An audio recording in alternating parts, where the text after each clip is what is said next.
Let's find out how it's going to be managed, ladies and gentlemen. Joining us now is a guy who's in charge down there in Duval.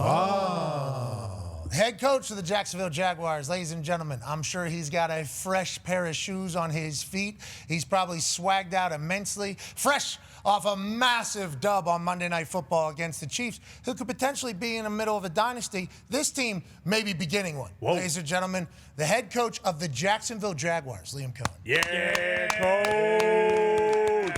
How are you, dude?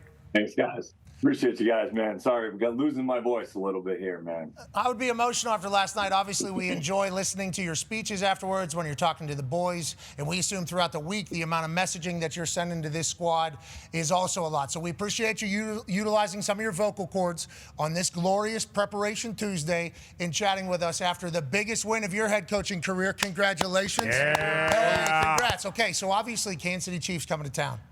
This is Andy Reid, Patrick Mahomes. What was your messaging to the boys? And is it the same? Like, hey, we're building something special here, and there's an opportunity. Is that your messaging? And how did you get to this point, you think, with this locker room? Yeah, the messaging has been pretty clear each week. Is just for us to go out and try to get better each and every week, regardless of the logo that we're playing. We've had great opportunities to play against some really quality opponents, but it's really about us correcting every week and getting better each and every week. But the style of play in which these guys are playing with, physical, relentless, tough, no flinch, no blink mentality. I've been really proud of the way these guys have competed. A lot of things to clean up, but through 5 weeks, been proud of these guys. Okay, so let's talk about your team playing fast, fundamentally sound, attacking, situational masters, and tough, Let's talk about them playing fast as a whole. Is that the one that's on the shirt that's right over your right shoulder right there? Is that the entire team motto for the year? Yeah, that's our style of play motto, and that's something that we've adopted through working over the years with Sean McVay and other guys, where you think of, okay, what is it we want to look like? When people turn on our tape, what is our resume? Ultimately, that's what fast speaks to. And look, it hasn't been perfect, but the mentality that these guys have played with each and every week. Last week, Hunter Long, fundamentally sound, getting down in a critical third down to beat San Fran. We've been attacking the football with the turnovers. Fundamentally sound all throughout, situational masters, tough. These are things that we try to show them each and every week, great examples of. And, man, these guys are continuing to do it each and every week. Let's talk about situational masters. Trevor Lawrence knew like hell he had no timeouts whenever he fell the first time. Then when he fell the second time, oh, shit. Then he obviously makes an incredible play. Last night was a little bit of the Trevor Lawrence experience while we were watching it. Primetime game, Kansas City Chiefs. This shot right here is epic as the fireworks literally go off at the same time he throws the football. Tell me about Trevor Lawrence as your quarterback and what last night could potentially mean for what the world thinks or sees of Trevor Lawrence. Yeah, I was really proud of Trevor and the way that he competed. That was the thing that I think continued to show up through 4 quarters was even after maybe a mistake or not a great series, he looked ticked off throughout the game, honestly, which I was appreciative of in ways. He used his legs. He took some hits. And then the last drive, I mean, everybody's going to talk about that last play, but the throw to BTJ down the right sideline, tight window, great job staring down the barrel there and making a huge throw and catch. The next play to De'Ami Brown on the left sideline was a dot. And then we get to that situation, and look, he ends up getting tripped. That does happen. It's just so happened that it happened on this play. And look at the resiliency, the effort. That's an unbelievable individual effort to go get in the end zone and get us the W. I mean, that's a 2-minute drive to go beat a team that has been really good in one-score games over the course of history. And for us to pull that out and for him to make that play, really proud of him. Yeah, I'm proud of your entire team down early. Yeah, hell yeah. And, you guys are now 4-1, tied for the lead in the AFC with the Buffalo Bills and I think that's it. Who's that other team? I think it's just Who's that other team, Liam? It's another one. Hey, they are playing at a high level right now. There is no question. We are trying to get better each and every week. That it is truly about us, but you can appreciate, and when you watch the tape around the league, what Indy's been doing, obviously what Buffalo's been doing. There's so much good football being played right now, and you look around the league, the points that are being scored, quarterback play. I mean, it's all really cool to watch, and so for us to be a part of that and to be in that conversation right now is pretty cool.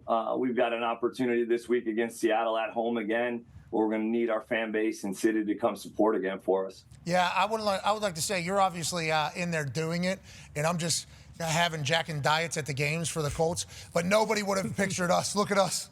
Nobody would have pictured the Jags and the Colts and the AFC South having the two whenever you go into the year.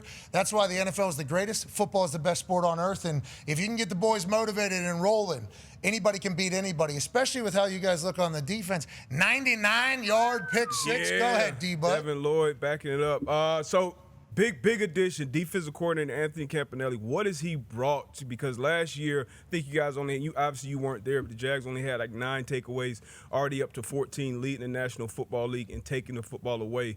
What has that DC brought to the unit? Campy is his fire, his passion, his authenticity. I've known Anthony Campanelli for a long time. I watched him coach at Boston College when I was at Maine doing professional development, and that was the time where I said, this is the guy I want to hire to be my DC someday. And he's got these guys playing at a really high level in terms of the way they attack the football, the way that they coach it, the way that they teach it, the way that these guys are repping it every single day in practice. It's his personality showing out for this defense to be able to continue to be them and mold who they want to be as a unit, and it's pretty cool to see. Not fumbling at the half-yard line there. Great play. Yes, For what we thank God for the good of ball that did not happen for the third time in 2 weeks. Go Absolutely. ahead, And if you just run that play back from the beginning, Foxy, and you just look at the effort. First of all, the heads-up play, that's a play that we saw picked off from Makuba earlier in the year. Same route concept off the tip. But you see, it's one fast guy on the field, Thornton, and you see Hines Allen kind of peek by, boom, just bump him off right there, and that's the difference of him getting in the end zone or not. So, all these guys been on the same page, post-snap, pre-snap. That's phenomenal, man. I love seeing shit like that. Buy-in, brother. You got a good locker room down there. There's been a lot of Jaguars teams. Mm-hmm. I think that's all they would say. Yeah, exactly. That's all they would say. Hey, they've got a lot of teams down there. Yeah. They've had people playing down there, certainly.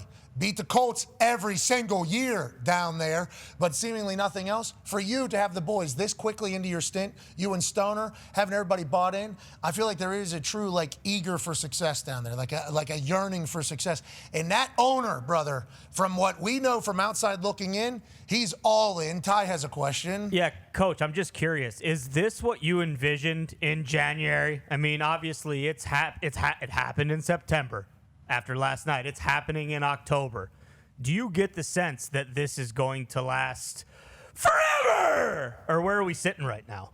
Easy, Liam. Yeah, I mean, look, the Shad's vision for what this, ultimately want to look like from a leadership standpoint, and having Tony Baselli on board with James has been really fun, and working with the entire building, the staff, coaches, players, has been really fun from the beginning. It hasn't all been rainbows and butterflies, but we've gotten through to just having a great communication in the building and everybody on the same page. And we've had some real honest conversations with our players and in team meetings about what we want this to look like. And I'm not really surprised, honestly. I think that the guys, they were hungry when we got here. This was a hungry team. They know that they have to go out and prove it and take something and compete to show and get respect. And have pride about what you're doing.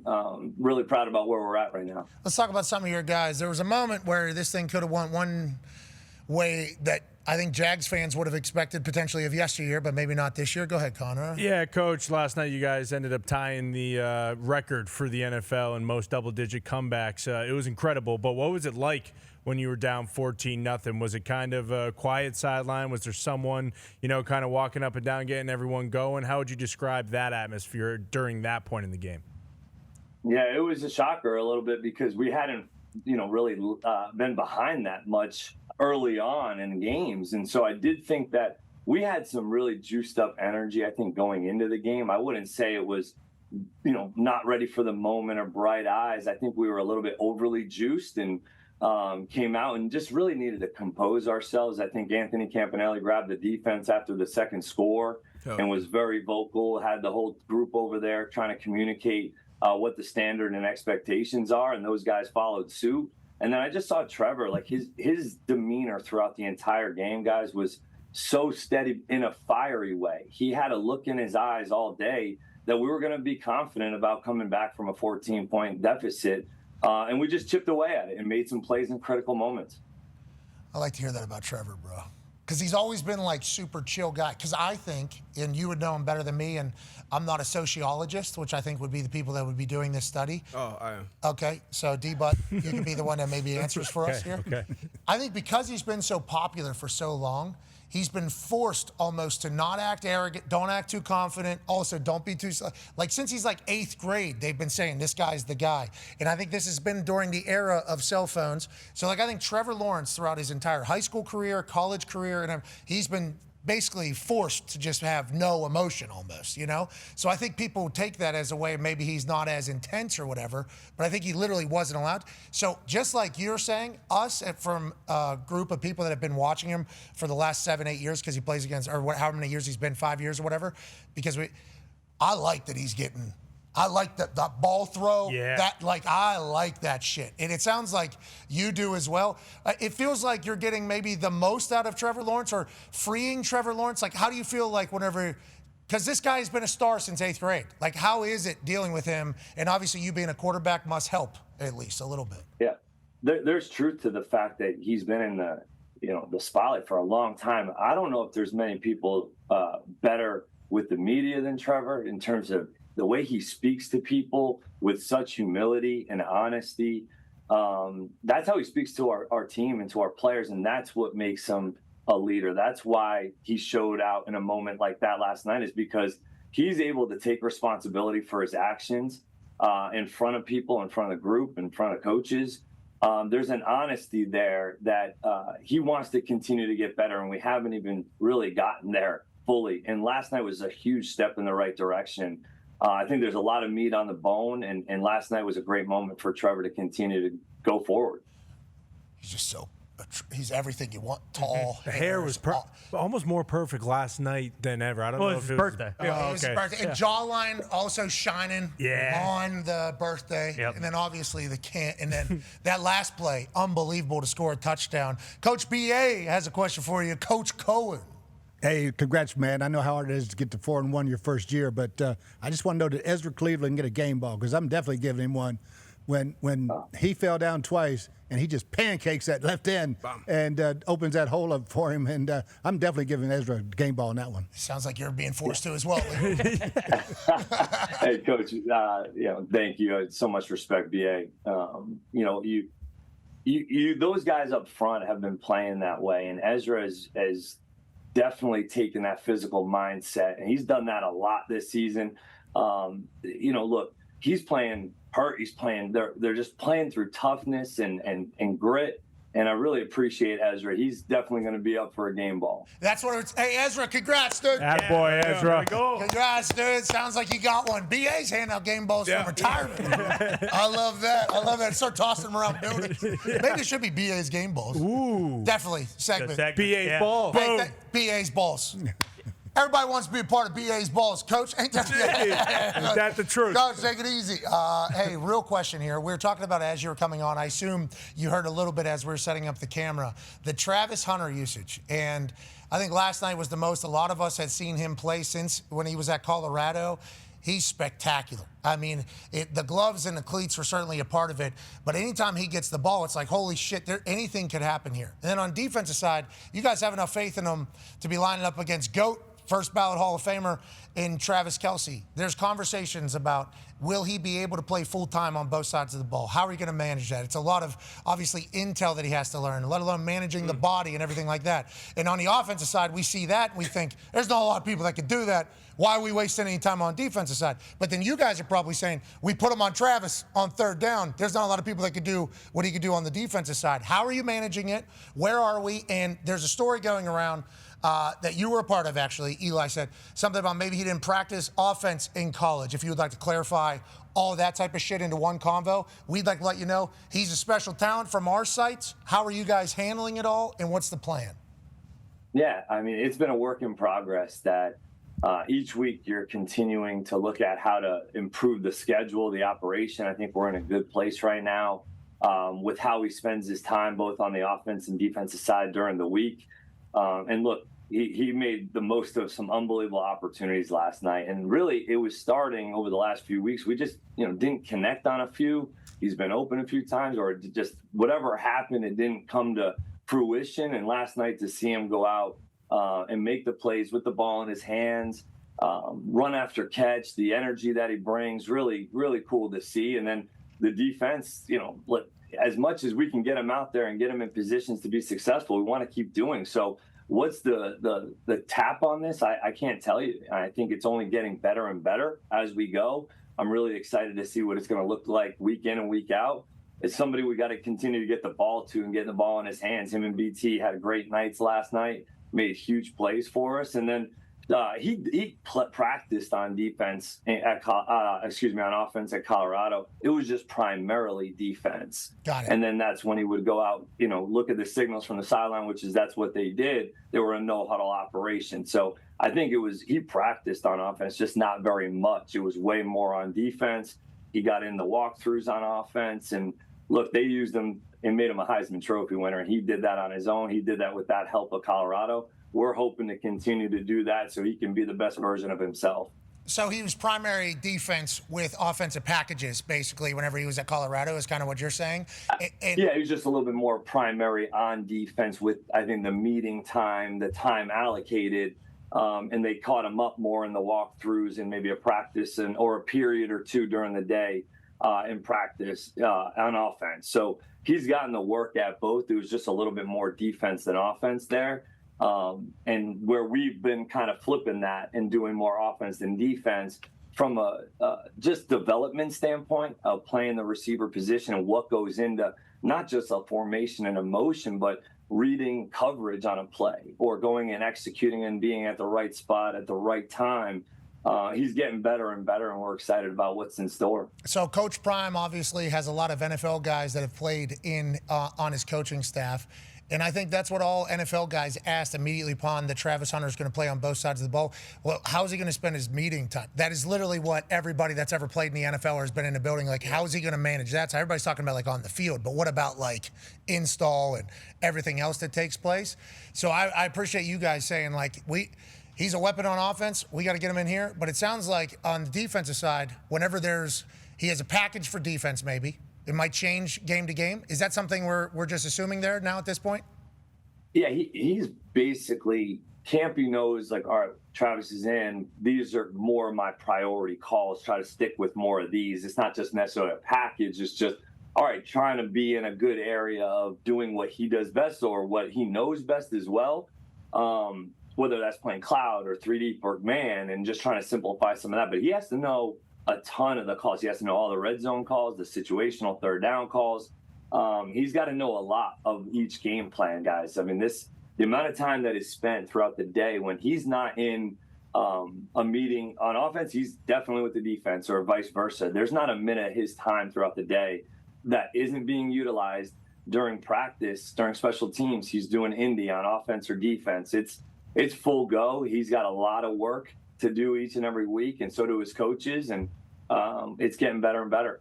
What a special talent, man. It's incredible. Honestly. Yeah. Just you talk about that tough down there at the bottom, and it says mentally and physically. Obviously, to get through all that, you got to be in incredible shape. You got to be a phenomenal athlete. But mentally, that can all be draining. This. It's the NFL, too. It's not like we're just running, we got 6 plays, coach. Yeah. That ain't how this is like going. That's a lot. Special talent, obviously worthy of the move that you guys made to go get him. If you'd like to clarify some things, we would certainly allow you to utilize this platform to do as such. We put this tail of the tape up. Now, we have made one edit. Okay. We put your size at 6'2". Remember, we had you at 6'1" there. Yeah. And the internet did change. We had to find a little bit more. We will say AI and Wikipedia got you wrong. They did. Your college football stats obviously got you right at 6'2", 223. You're 3-1-0 as a head coach. That has changed since Yeah, then. it has. Oh, yeah. You're now 4-1-0. Yeah, roll up the sleeves. Roll up the sleeves. Looks like he's in better shape, too. That looks like 205 now. I don't know. Yeah, you might be down to a little bit slimmer. Yeah, maybe Yeah. not getting to eat as much because we got a couple more things coming across our desk. This situation here, we're past it. We're past it, hopefully. Coaches, we've bygones be bygones. And how did it feel to get introduced as the head coach to the world about, hey, this guy's willing to fight people? How was this all scene? How has it been as head coach with all this shit? How has it been? No, look, I've got a ton of respect for Robert Saleh and Kyle Shanahan and the San Francisco 49ers. Sometimes the emotions get the best of you, and ultimately you want to be able to have a lot of. I have a lot of respect for those guys. We competed against them twice a year, and there's probably some pent up emotions over the years of L.A. San Fran games, and so lost my emotions there. And look, I got a lot of respect for those guys, but. Look, being a head coach in this league, it's day in and day out, right? There's so much, as you said, come across your desk. You deal with being in the public spotlight, and it's fun though. We've had a blast. I've had a blast doing this with this team, with this staff. Hopefully we're getting better each and every week, and these guys are playing their tails off. But it's been fun to lead this team. You've been crushing it, man. It's been fun to watch you as well. Hell And yeah. we like a little Love bit. it. Yeah, we like that, man. The ledge. Hey, we're playing. This is competitive. It's football, bitch. Yeah, that's what we're doing here. That's what we're doing. I like when there's a little bit of sauce. And your boys clearly enjoyed as well. Those locker room moments are beautiful. And that's what everybody misses. I'm happy to see you getting a chance to enjoy them down there in Jacksonville. You guys just might be the second best team in the AFC South. Look out. You guys just, all right. Don't hold that against me, please. I don't need to be adding any billboard material. I'm a big Jacksonville Jaguars fan. You guys are an incredible team. Okay, all right, ladies and gentlemen, head coach of the Jacksonville Jaguars, fresh off a big win over the Kansas City Chiefs, 4-1 down there in Duval. Liam Coen, you're the best.